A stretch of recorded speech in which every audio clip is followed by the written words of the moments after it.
ማንቸስተር ዩናይትድ ሁለት የሚፈልጋቸውን የመሃል ሜዳ ተጫዋቾችን ማስፈረም አልቻለም። እንግዲህ በማንቸስተር ሲቲ ኤሊየት አንደርሰንን እንዲሁም በቶተንሃም ሆትስፐር ማቲያስ ፈርናንዴዝን እንግዲህ ተወስዶባቸዋል። ተመልካቾቻችን ሪትም ስፖርታችን ተጀምሯል። በትንታኔው ተሰማ እንዲሁም እኔ ፕሮግራሙን በመምራትና ምንዳውን አብረናችሁ የምንቆይ ይሆናል። እንግዲህ የማንቸስተር ዩናይትድን የዝውውሩን ዜና በኋላ ላይ በሰፊው የምንመለስበት ይሆናል። አሁን ግን ወደ ዓለም ዋንጫው እንለፍና በዝርዝር በኋላ ላይ እናልፋለን። ዓለም ዋንጫ እንግዲህ ኖርዌይ 16ቱን ተቀላቅላለች በሚገባ። የኤርሊንግ ሃላንድ ቡድን እንግዲህ ወደ 16ቱ መግባት ትችላለች። ኤርሊንግ ሃላንድ እንግዲህ እዚህ ቁጥር ላይ ለመድረስ 60 ጎሎች ላይ ለመድረስ ያነሰ ጨዋታዎችን ከሊዮኔል ሜሲ እና ከክርስቲያኖ ማድረግ ችሏል። 77 ጨዋታዎችን ያነሰ ከክርስቲያኖ፣ ከሊዮኔል ሜሲ ደግሞ 69 ጨዋታዎችን ያነሰ ብቻ ነው ያስፈለገው። እንግዲህ በ53 ጨዋታዎች ከተጫወታቸው 7 ጎሎች በላይ ማስቆጠር ችሏል እና ኤርሊንግ ሃላንድ ገና አሁንም የ25 ዓመት ወጣት ነው። ገና ከዚህ በኋላ በኢንተርናሽናል ብዙ የሚጫወት ተጫዋች ነው እና አሁን ላይ ገና ካሁኑ እያስመዘገበ ያለው ቁጥር በጣም አስደናቂ ነው ማለት እንችላለን። በታፒን ነው ጎሉን ያስቆጠረው። ነገር ግን እዛ ቦታ ላይ መገኘት ራሱ የአጥቂ ይሄ እንዴት ነው የጎል ኢንስቲንክት ወይም ደመነፍስ የሚያስፈልገው በት አይነት ጎል ነው ያስቆጠሩት። ከፈርስት ሃፍ ስንነሳ ኖርዌዮች በተወሰነ መልኩ የተሻሉ ነበሩ ማለት እንችላለን። ጥሩ ጎል ነበር ያስቆጠሩት። መሪ የሚያደርጋቸው አማድ ዲያሎ አልጀመረም ነበር። ምናልባት በትላንትናው ጨዋታ ማን ኦፍ ደ ማች መሆን የሚችል ተጫዋች ነበር ማለት እንችላለን። ጨዋታውን የሚቀይር ይመስል በጣም ያስቆጠረውን ጎል ስትመለከች ኖርዌዮች በሚገባ የመከላከል ሼፕ ላይ እንዲያውም ማርቲን ኦዴጋርድ ፕሬስ ለማድረግ ሞክሮ ወደ ቀኝ የተሻገረውን ኳስ ነው። እንግዲህ ሁለት መስመሮች ነበሩት የመከላከል መስመሮች ኖርዌዮች እንዴት ያለፉበት መንገድ ከዛ በኋላ አጨራረሱ ተጫዋቹን ወደ ኖርዌይ ሸኝቶታል ማለት ትችላለሽ በመቀነስ እና በጣም የሚደንቅ ጎል ነበር ያስቆጠረው። ከዛ በፊት ጎል ላይን ላይ ያወጣው ኳስ ከኮርና የመጣውን ኳስ አቻ የሚያደርጋቸውን የቅጣት ምት አማድ ብዙ ጊዜ ቅጣት ምት ሲመታ አይተናነቅ። በጣም ድንቅ የሚባል ሙከራን አድርጎ ነበር። በአጠቃላይ ግን በጨዋታው ላይ የሃላንድ ሀገር ወደ ቀጣይ ዙር ማለፍ ትችላለች። ኦዴጋርድ በእያንዳንዱ ንክኪ ላይ በዚህ ጨዋታ ላይ ነበረ ማለት ይቻላል። የተለየውን ኦዴጋርድ በኖርዌይ እየተመለከትን ነው። በተለይ ባለፉት 2 ዓመታት በአርሰናል ከጉዳትም ጋር በተያያዘ የ2023ቱን ብቃቱን ከነ ቡካዮ ጋር የነበረውን ጥምረት ማምጣት አልቻለም አይደል? ለዛም ነው ይዜ የመጣው በዛ ቦታ ላይ እና ላስቲር ደግሞ በተለይ በጉዳት እነዚህ ችግሮች ነበሩ። አሁን ግን በኖርዌይ በጣም ምርጥ ብቃቱን እያሳየ ይገኛል። ኤርሊንግ ሃላንድ እንግዲህ በጎል ከዚህ በፊትም ብዙ ጊዜ እንዳነሳ ነው ሊዮኔል ሜሲና ክርስቲያኖ ላይ መድረስ ከቻሉ በጎል በሌላ ነገር አይደለም በድሪብሊንጉ በምኑ የሚደርስባቸው ተጫዋች ይኖራል ብዬ አላስብም። ሜሲና ክርስቲያኖ ላይ በጎል ግን አሁንም ቢሆን ሃላንድ እና ኪሊያን በኋላም ወደ ኪሊያን እንመለሳለን የሚደርስባቸው ያለ አይመስልም። በጣም ቁጥሮቹ በጣም አስደናቂ ናቸው። በመጀመሪያው 3 የዓለም ዋንጫ ጨዋታው ላይ በ3ቱም ላይ ጎል ማስቆጠር የቻለ ተጫዋች ነው። በቻምፒየንስ ሊግም ላይ እንደዚህ ነው። በመጣበት ዓመት ነበረ ሃትሪኮችን ሲሰራ የነበረው ብዙ ጎሎችን ሲያስቆጠረ የነበረው እና ሃላንድ በዚህ በአንደርዶግ በሆነች ቡድን እንግዲህ ከፈረንሳይ ጋር በፍጹም ምንችላቸው አይደለም ሲል ነበረ። አንደርዶግነቱን አምኖ የተቀበለ ይመስላል ከጨዋታ በፊት። አሁንም እንግዲህ ከብራዚል ጋር እንግዲህ እንሞክራለን የሚል ነገር ሃምብል ሆኖ በማንቸስተር ሲቲ ግን ስታዩ ሃላንድ እንደዚህ አይነት ነገር ይናገራል ተብሎ አይጠበቅም በፍጹም። ያለበትን ክለብ ብሔራዊ ቡድን በትክክል ጠንቅቆ የሚያውቅ ይመስላል። እንግዲህ ከብራዚል ብሔራዊ ቡድን ጋር የሚያደርጉትን ጨዋታ ደግሞ እንመለከታለን። ፈረንሳይ አልተቻለችም። በቃ ፌር ያልሆነ ስብስብ ነው ማለት ይቻላል። 3-0 ማሸነፍ ችላለች። 4ቱም የፊት መስመር ተጫዋቾች የጎል አስተዋጽኦ ነበራቸው። 4ቱም ተጫዋቾች ማለት ይቻላል። ጨዋታው እንግዲህ በፈረንሳይ ብሔራዊ ቡድን በኩል ጎል ለማስቆጠር ዘግይተዋል ማለት ትችላለች። ከ40 ደቂቃ በኋላ ነው ኪሊያን የመጀመሪያውን ጎል ያስቆጠረው። ከዛ በፊት ግን ራሱ ኪሊያን ብረት የገጨበት ኳስ፣ ከዛም በኋላ ኦሊሴ ምናልባት የውድድሩ ምርጡ ጎል ትላንት ቪኒ ሊያስቆጥር ነበር አይደል? ከሱ ራሱ የሚብስ የሚገርም መቀስ ምት ነበር መጥቶ ብረት የገጨበት። ዴምቤሌ ራሱ የኦሊሴ ኳስ ሲመለስ እሱም ማባከነው። ከዛ በፊት ደግሞ ባርኮላ እና ራቢዮትም የሚገራርሙ ሙከራዎች ሞክረው ነበር እና ስትቀጠቅጣት ነበር ያመሸችው የሚለው ቃል የሚገልጻቸው ይመስለኛል። ኪሊያን እንግዲህ ጥሩ እንኳን ባይሆን አጠገቡ ያሉት ተጫዋቾች ምን አይነት ድንቅ እንደሆኑ የታየበት ጨዋታ ነው ማለት እንችላለን። ለምሳሌ ዴምቤሌ አሲስት አድርጓል። ሌላኛው ማይክል ኦሊሲ 2 አሲስት አድርጓል። ባርኮላ ጎል አስቆጥሯል።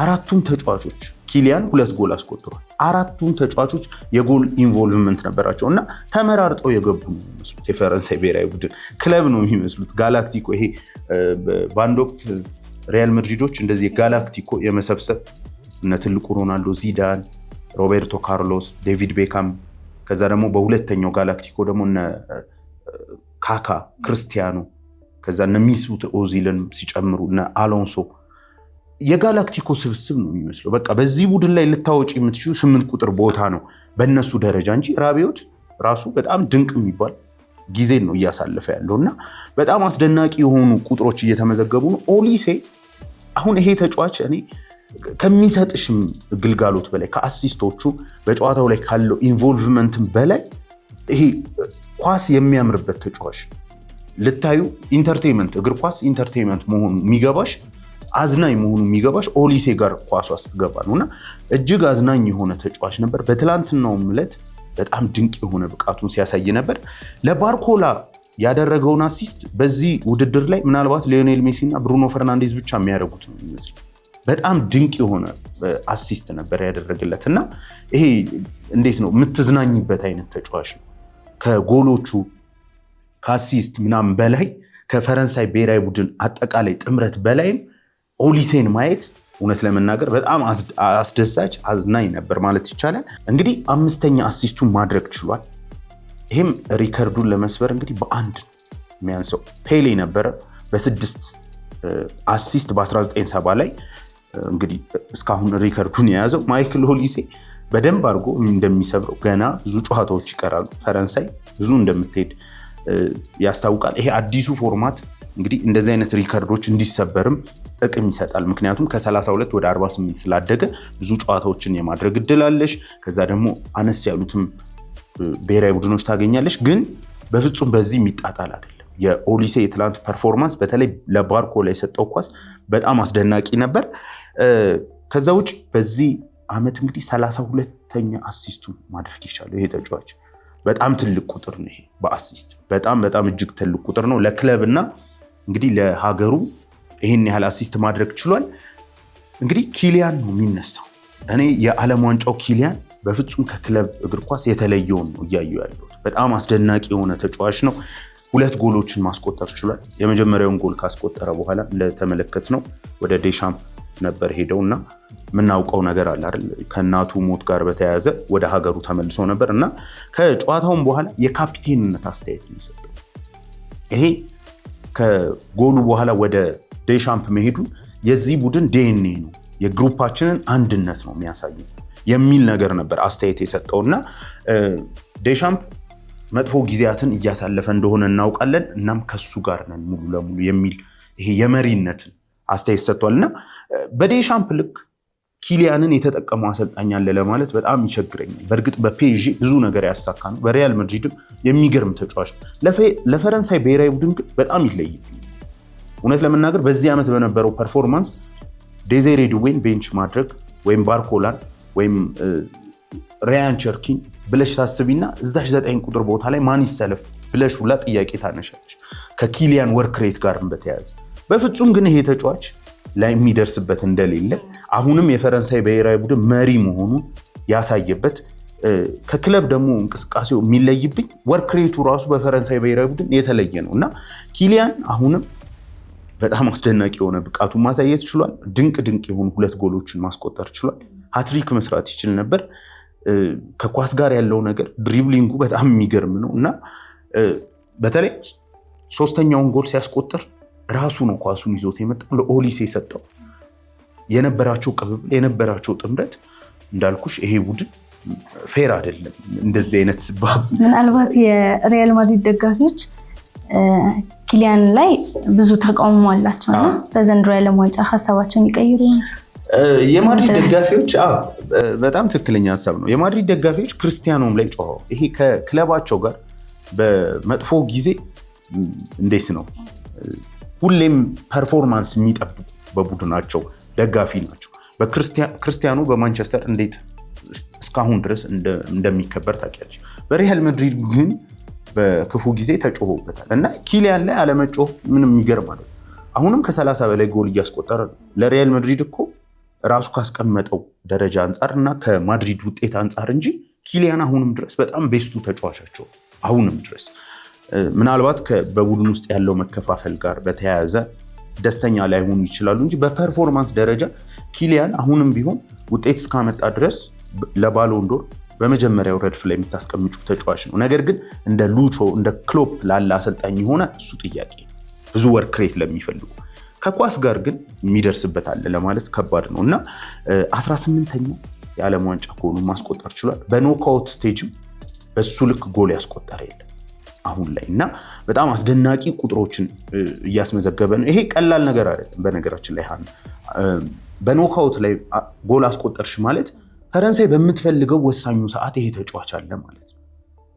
በግሩፕ ስቴጅ ላይ ማስቆጠርም ቀላል የሚባል አይደለም። አሁን ላይ የዓለም ዋንጫ የምንጊዜም ጎል አስቆጣሪ እንግዲህ ሊዮኔል ሜሲ በ19 ጎል ከዛ ኪሊያን በ18 ትላንት ሚሮስላቭ ክሎዝን እንግዲህ አንጋፋውን አጥቂ አልፎት ሄዷል እና ሮናልዶ አሉ በ15 እያለ እነ ገርድ ሙለር ወደ ታች ይወርዳል እና ኪሊያን ገና በዚህ እድሜው ቢያንስ በትንሹ አንድ ዓለም ዋንጫ በጣም ግፋ ካለ ደግሞ 2 እና 3 ዓለም ዋንጫም ከዚህ በኋላ መጫወት ይችላል። እንግዲህ እስከ 40 ዓመቱ የሚጫወት ከሆነ ግን 2 ዓለም ዋንጫ ቢያንስ የሚጫወት ነው። ጉዳቱን ምኑን እና ወርክ ሬቱ ወይም ደግሞ ይሄ የስራ ባህሉን የበለጠ የሚያሳድግ ከሆነ አርቆ የሚሰቅለው ይመስላል እንግዲህ። ስለዚህ ፍራንስ አሁንም የሚያቆማት አልተገኘም። በጣም አስፈሪ የሆነ የአታኪንግ ክፍል አላቸው። ኳስ እየሳቱ እንኳን ኳስ ፈርስት ሃፍ ላይ እጅግ ብዙ ኳስ ነው የሳቱት። እንዲሁም ከአንድ ጓደኛዬ ጋር ስናወራ አረ ፈረንሳይ ዛሬ ምን ልትሆን ነው ማለት ብዙ ጊዜ ቡድኖች ኳስ ሲስቱ ነጥብ ይመጣል ነገር ሊኖር ይችላል። ተቃራኒም ቡድን ያድጋል። ያንን ሀሳብ እያነሳን ነበር እና በፍጹም ግን ፍራንስ እያጠቃች ኳስ እየሳተች በመጣች ቁጥር እንደምትገልሽ ያስታውቃል እና ሁሉም ተጫዋች ከወገብ በላይ ኳስ ሲይዝ ራሱ ጨዋታ መቀየር እንደሚችል የታየበት ይመስለኛል። ዛሬ እንግዲህ ከሚጠበቁ ጨዋታዎች ውስጥ እንግሊዝ ከኮንጎ የሚያደርጉት ጨዋታ በብዙዎች ዘንድ ይጠበቃል። እንግዲህ እንግሊዝ ካላት ስኳድ ጥራት አንጻር ታሸንፋለች የሚል የብዙዎች ግምት ነው። ግን አንተ ምን ትላለህ? የእንግሊዝ ብሔራዊ ቡድን እንግዲህ በቶማስ ቱሄል አሰልጣኝነት ዘመን በጣም ድንቅ የሚባል ጊዜን እያሳለፈ ያለ ቡድን ነው። የራይስ ትንሽ ጉዳት ማጋጠም ኤሊየት አንደርሰንም ባለፈው ጨዋታ ከራይስ ውጪ ሲሰለፍ እንዴት ነው የሚለው ነገር አንዳንድ የተነሱ ነገሮች አሉ። ነገር ግን የመሰለፍ እድሉ በጣም ሰፊ እንደሆነ እየተነገረ ይገኛል። ካልሆነ ግን እንደ ኮቢ ማይኖ አይነት አማራጮች አሉ። ኮቢን እየተጠቀሙ አይደል እንግዲህ ቶማስ ቱሄል እና እንዲያውም አንዳንዶች ሩበን አሞሪም መልክ ቀይሮ መጣ ሁለተኛው አሞሪም የሚል ግን ለኔ በጣም ከባድ ይመስለኛል። ኤሊየት አንደርሰንንም ሆነ ራይስን ማስቀመጥ በዚህ ሰዓት እና ይሄ ለክርክር መቅረብ አለበት ብዬ አላስብም። ምንም እንኳን እንደ ዌይን ሩኒ አይነት የቀድሞ የማንቸስተር ዩናይትድ ተጫዋችና በፑንዲትነቱ በጣም ጥሩ አስተያየት እየሰጠ ከሚገኝና የብዙ ክለብ ደጋፊዎች ከሚወዱት ዌይን ሩኒ ከታክቲካል ነገር አንጻር ነው ያነሳው። ሞር ኮቢን ቢጠቀመው የተሻለ ነው ከኤሊየት አንደርሰን የሚል እኔ ብዙም አያስማማኝ። እውነት ለመናገር የሁለቱ ተጫዋቾች ጥምረት በጣም ድንቅ የሚባል ነው። የሚተጋገዙበት መንገድ ኤሊየት ነምበር 6 ሆኖ ከዛ ራይስ ደግሞ ይሄ እንዴት ነው እንዲጋልብ ሜዳውን በደንብ ፈቅዶለታል ማለት እንችላለን። ቡካዮ ዛሬ ይጀምራል ብዬ ተስፋ አደርጋለሁ። ምክንያቱም በዚህ ቡድን ውስጥ በትልቁ ጥራት የሚጨምረው ተጫዋች ነው ብዬ አስባለሁ። ምክንያቱም ተነጋግረናል አይደል ከዚህም በፊት ስትሬች ለማድረግ ይፈልጋል ቶማስ ቱሄል። የጥራት ደረጃ ይጠበቃል እዛ ቦታ ላይ። በተለይም ማድወኬ በጣም አሪፍ ነገሮችን እየሰራ ነው። ነገር ግን የፋይናል ውሳኔዎቹ ላይ ቡካዮ በብዙ ርቀት ከማድወኬ የተሻለ ተጫዋች ነው እና ዛሬ እሱን እጠብቃለሁ። ራሽፈርድም ወደ አሰላለፉ የመግባት እድል እንዳለው እየተነገረ ነው። ምክንያቱም ጎርደን ባደረጋቸው ጨዋታዎች ላይ ይሄ የኒውካስሉን ጎርደን በትክክል እያየ ነው ያለን አይመስለኝም። እንግዲህ በጣም ጥሩ ጨዋታ ይሆናል ብዬ አስባለሁ። ኮንጎዎች የመከላከል ብቃታቸውን ተመልክተናል። ቀላል አጥቂዎች አይደለም ያላቸው፣ እንደ ዊሳ አይነት አጥቂ ያላቸው። ቱዋንዜቤ በማንቸስተር ዩናይትድ የተጫወተው እና ከክርስቲያኖ ጋር የተፋጠጠውም ተጫዋች እንግዲህ በዛሬው ጨዋታ ላይ እሱም ይኖራል። በባክ ፋይፍ ሊገቡ ይችላሉ። አሁን ከጋና ጋር ያጋጠማት ችግር ዛሬም ሊያጋጥማት ይችላል። እንዴት ነው እንደዚህ በሎ ብሎክ የሚከላከሉ ቡድኖችን መፍታት የሚችሉ የሚለው የአሰልጣኝ እንግዲህ ቶማስ ቱሄል ትልቁ የቤት ስራ ነው። እንደ ቶማስ ቱሄል አይነት አሰልጣኝ የሚያስፈልግሽ እንደዚህ አይነት በትክክል በልምምድ ሜዳ ላይ ድሪልድ የሆነ ፓተርን ያላቸውን ነገር በሜዳ ላይ ለማሳየት ነው ብዬ አስባለሁ እና ይሄ በጣም የሚጠበቅ ጨዋታ ነው። ሃሪኬን እንግዲህ ጎል ማስቆጠሩን አሁንም የሚያቆም አይመስልም። ጁድ በዚህ ቡድን ውስጥ በጣም ድንቅ ሆኖ ወጥቷል። ኢንቴንሲቲያቸው በጣም ጥሩ የሚባል ነበር። እንዴት እንደተዘጋጁ አለፍ ባሉት ፕሮግራሞቻችን ላይ አንስተናል አይደል? ከዓመት በፊት ጀምሮ ከቦታ መረጣ ጀምሮ ከዛ ደግሞ ሙቀቱን ለመልመድ ያደረጉት ጥረት ከዛ በማይመች ሁኔታ ላይ ደግሞ ኮምፈርተብል ለመሆን የሚመች ሁኔታ ለመፍጠር ያደረጉትን ጥረት እንግዲህ ተመልክተናል ከዚህ በፊትና የዛሬው ጨዋታ እንግዲህ በእንግሊዝ ብሔራዊ ቡድን በኩል በኮንጎ በኩል የሚጠበቅ ይሆናል ማለት እንችላለን። እንግዲህ መግቢያ ላይ ወደ አነሳሁት ወደ ቶተንሃም አዲሱ ፈራሚ እንለና ማንቸስተር ዩናይትድ እንግዲህ ሁለተኛውን ሚድፊልድ አጥቷል ማለት እንችላለን። ስፐርስ በሮቤርቶ ዲዘርቢ እንግዲህ አንዳንድ ዘገባዎችን ስንመለከት በተደጋጋሚ ለማቲያስ ፈርናንዴዝ ይደውልለት እንደነበረ እና ማቲያስ ፈርናንዴዝም ዝውውሩን ክፍት ያደረገው ለዛ ነው። ለሁለቱም ክለቦች ገፍቶ ለሄደ እንደሚፈርም፣ ምክንያቱም በዛ በሻምፒዮንሺፕ መቆየት አይፈልግም። እንግዲህ ስፐርስ አስፈርሞታል። ከዚህ በፊት ስለ ዲዘርቢ ስናወራ ነበር። በዛች በደብል ፒቨት በጣም ጥሩ ቡድን ሊሰራ ይችላል። ሳንድሮ ቶናሊን የሚያገኙ ከሆነ ደግሞ ቶፕ ፎር ሌላ ቡድን እንግዲህ ስፐርስ ባለፉት 2 ዓመታት ጥሩ ባይሆንም በእርግጠኝነት ኔክስት ይር ከሮቤርቶ ዲዘርቢ ጋር ጥሩ ቡድን ሊያሳልፍ ይችላል ብዬ አስባለሁ። ያላቸውን አምቢሽን ግን ስፐርሶች በትክክል እያሳዩ 65 ሚሊዮን ፓውንድ ነው እስከዛሬ አውጥተው የሚያውቁት። አሁን 85 ሚሊዮን ለቶናሊ እስከ 100 ሊያወጡ ይችላሉ።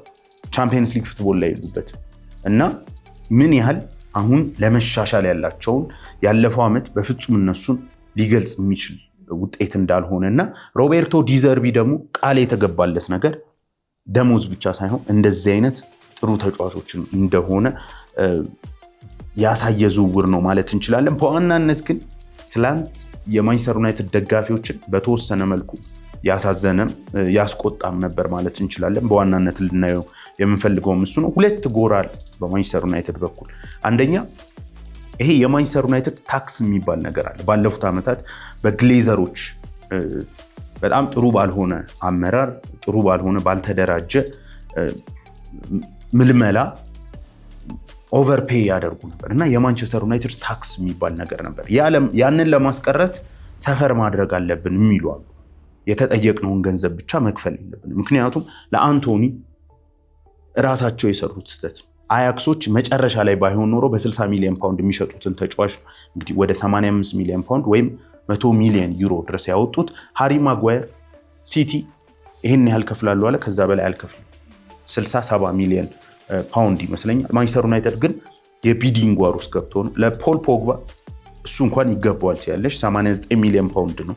ይሄም ግን የአመራር ስህተት የታየበት፣ ምክንያቱም ፖግባ ራሱ ከማንቸስተር ዩናይትድ የወጣ በ8 ሚሊዮን ፓውንድ ወደ ዩቬንቱስ በ6 ሚሊዮን ፓውንድ ነው ወደ ጁቬ ገብቶ የነበረው እና አሁን እዚህ ጋር በአንድ በኩል ማንቸስተር ዩናይትድ እነዚህን ዝውውሮች ማድረግ የለበትም በፍጹም። ራሱ እንዴት ነው ካወጣላቸው ዋጋ በላይ መክፈል የለበትም ሌሎች ስለከፈሉ የሚል ነው።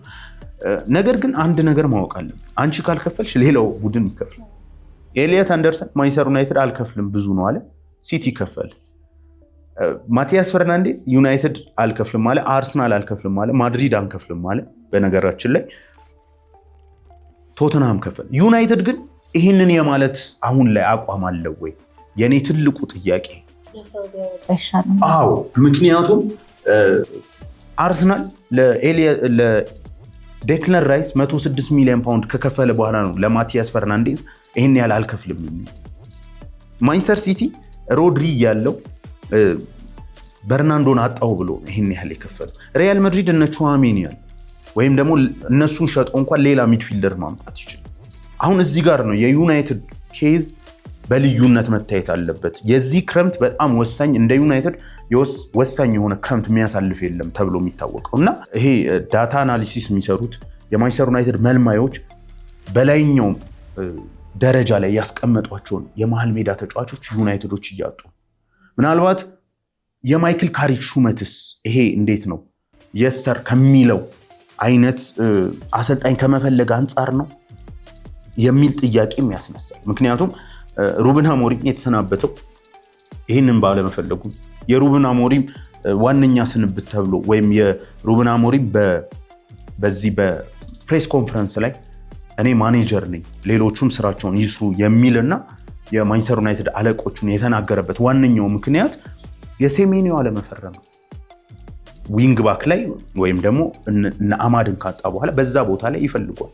በእርግጥ ሴሜኒዮ ዊንግ ባክ ላይ መሰለፍ ላይ ፈልግ ይችላል፣ ግን በ10 ቁጥር ቦታ በሩበን አሞሪም መጠቀም ይችላል። ከዛ ውጪ ደግሞ እየተቀየረ ነበር ወደ ባክ ፎር ቡድኑ የግራ ክንፍ ተጫዋች አልነበሩ።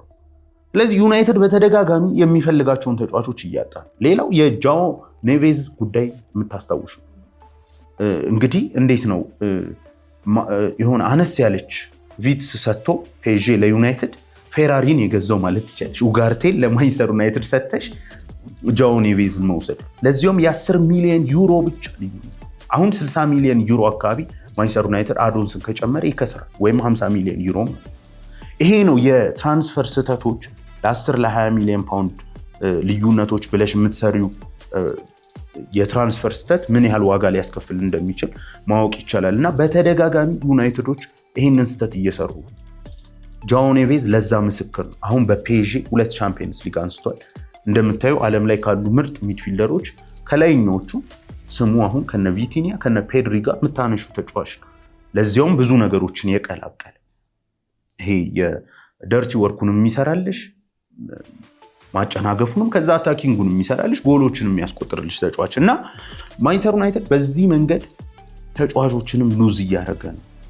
ለዚህ ደግሞ እንዴት ነው እዛ ቦታ ላይ ያስቀመጡት ተጫዋች አሰልጣኝ ስራውንም ከኬርቴከርነት አንጻር ስላገኘ ምንም ጫና ማያበዛባቸው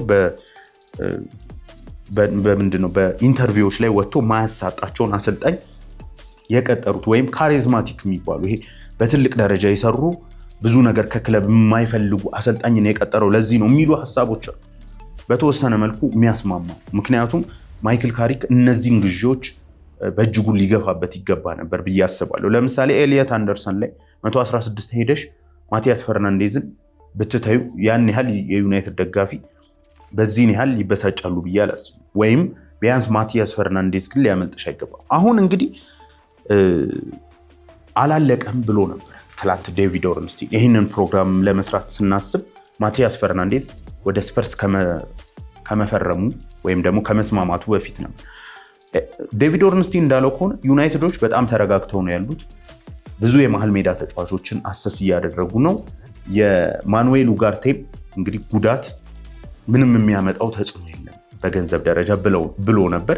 ከሰዓታት በኋላ ደግሞ ራሱን ብሬክ ያደረገው ማቲያስ ፈርናንዴዝ። አማራጮቹ እነማን ናቸው ብለን ማየት ምናልባት የማንቸስተር ዩናይትድ ደጋፊዎች ለኢኒዮሶችም ሆነ ለግሌዘሮች ይቅርታ ሊያደርጉ የሚችሉት ቢያንስ እንደ ቹዋሜኒ አይነት እንደ አሌክስ ስኮት አይነት 2 ሚድፊልደሮችን ካመጡ ብቻ ይመስለኛል።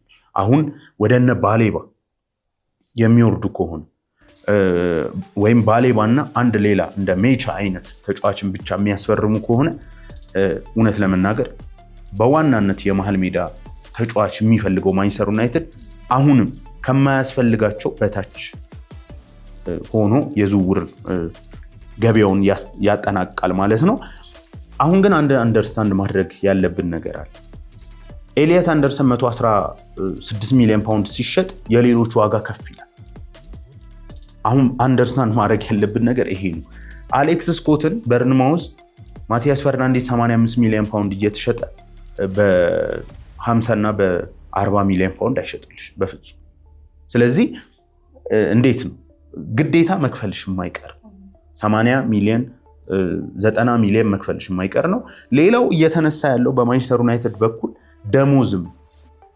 ደሞዝም አንከፍልም ከ200 ወይ ከ250 ሺህ ፓውንድ በላይ የሚል ነው። ለብሩኖ ፈርናንዴዝ አዲስ ኮንትራክት ሲያቀርቡ እስከ 400 ሺህ ለመክፈል ፈቃደኛ እንደሆኑ ይታወቃል።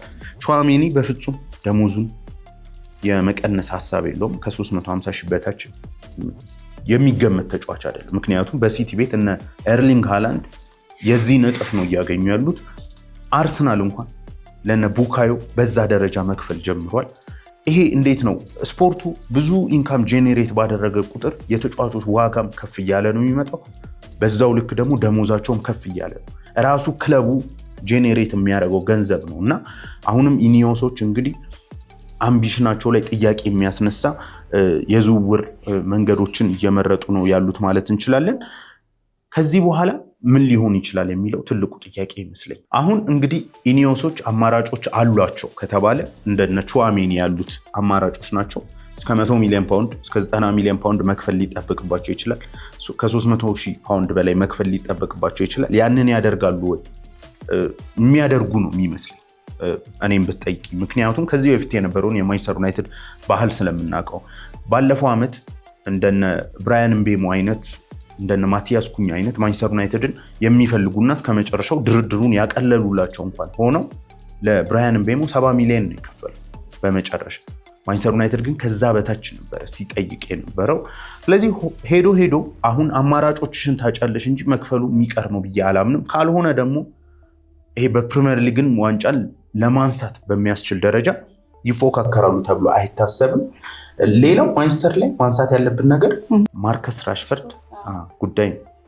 ምናልባት ሊመለስ ይችላል የሚሉ ዜናዎች እየተነሱ ነው። ትላንት ፋብሪዚዮ እንግዲህ በማንቸስተር ዩናይትድ የወኪሎችና በዩናይትድ ሰዎች መካከል ድርድር ተደርጓል።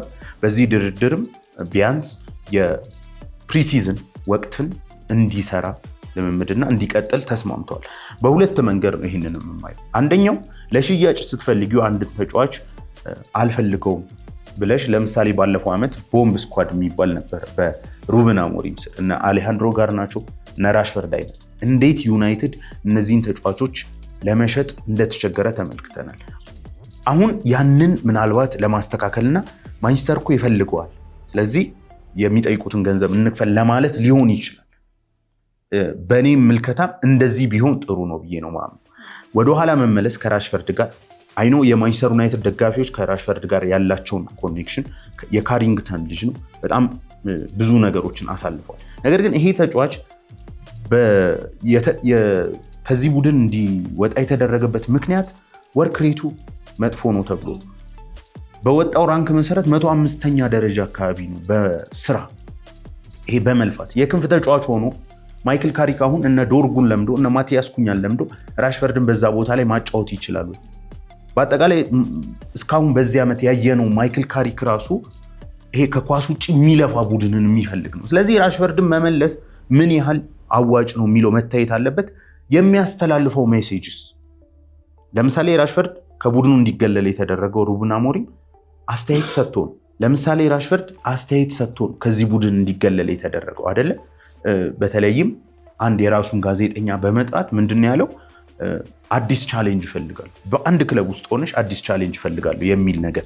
ሌላኛው ደግሞ በነ ኤሪክ ቴን ሃግ ጊዜ ከማንቸስተር ሲቲ ጨዋታ በኋላ በምሽት ክበቦች ታይቷል ተሸንፈው። ስለዚህ ይሄ የአምቢሽን ወይም ደግሞ እንዴት ነው በዚህ ቡድን ላይ የዲሲፕሊን ችግር በጣም ትክክል፣ ወይም ደግሞ ይሄ ሆነ ለማሸነፍ ዋንጫዎችን ለማንሳት መራቡን አቁሟል፣ በአንድ ቦታ ብዙ ቆይቷል የተባለለትን ተጫዋች ድጋሚ መልሰሽ ማስገባት ለሌሎቹ ተጫዋቾች ምንድን ነው የሚያስተላልፈው ሜሴጅ የሚለው ትልቁ ጥያቄ ይመስለኛል። ምናልባት ካሪክ ከቀየረው ሁሉም ሰው ሁለተኛ እድል ያስፈልገዋል። በእግር ኳስ ላይ ግን ሰር አሌክስ አንድ የሚያነሳው ነገር አለ፣ የባድ አፕሉ ታሪክ። አንዱን አፕል የተበላሸውን አተርፋለሁ ብለሽ ሌሎቹንም ነው የምታበላሽው። እና ሩበን አሞሪም በማንቸስተር ዩናይትድ ትልቁ ቀይሮታል የተባለው ቴን ሃግ በተወሰነ መልኩ ጀምሮት ሩበን አሞሪም የቀየረው ግን ይሄን የዲሲፕሊን ይሄን የወርክ ሬት ጉዳይ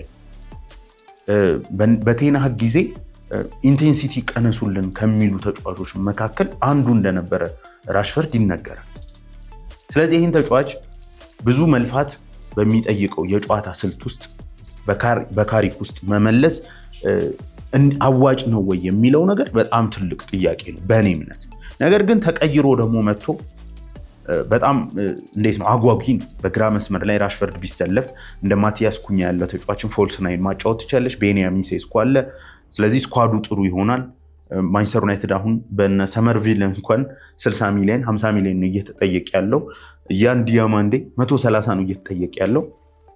ከዚህ አንጻር ስታዩ ራሽፈርድን መመለስ አዋጭ፣ ነገር ግን አንደኛ ከ300,000 ፓውንድ በላይ ደሞዝ የሚከፈለው ተጫዋች ነው። ሁለተኛ በዋናነት በዲሲፕሊን ምክንያት የቀነሱትን ተጫዋች መመለስስ እንዴት ነው የሚታየው የሚለው ትልቁ ጥያቄ ይመስለኛል። እንዳልኩሽ ግን ለሽያጭ እያመቻቹት ይመስለኛል። ለሽያጭ እያመቻቹት ከማንቸስተር ዩናይትድ ጋር ይሰራል አሁንም የሚለውን መልእክት ለማስተላለፍ እየሞከሩ ያሉ ይመስለኛል።